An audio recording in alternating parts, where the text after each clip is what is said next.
Pemirsa, tidak berselang sebulan, aksi joget bumbung jaruh atau porno kembali terjadi dan viral di media sosial atau medsos.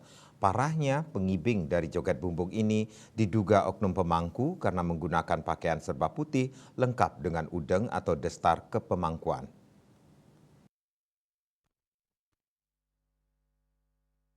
Kejadian ini pun disesalkan oleh Ketua DPRD Provinsi Bali Inyoman Adi Wiratamo di sela-sela rapat paripurna ke-8 DPRD Provinsi Bali masa persidangan 1 tahun sidang 2024 di ruang sidang utama DPRD Provinsi Bali Senin 22 April.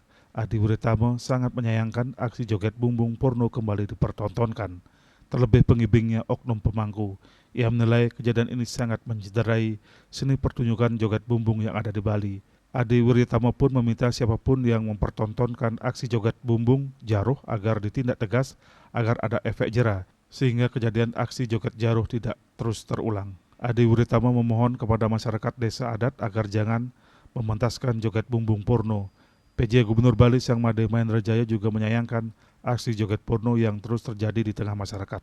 Untuk itu pihaknya akan terus melakukan himbauan disertai dengan tindakan tegas kepada para pelaku, sebab aksi tontonan joget porno tidak enak dipandang mata.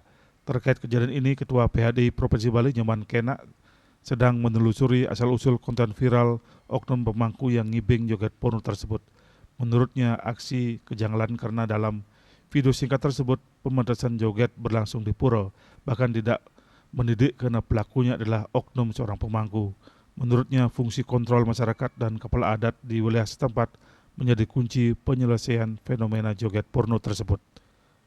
Masyarakat memiliki peran strategis untuk mencegah peristiwa-peristiwa yang bisa mencederai budaya Hindu di Bali. Ketut Winata Bali Pos melaporkan.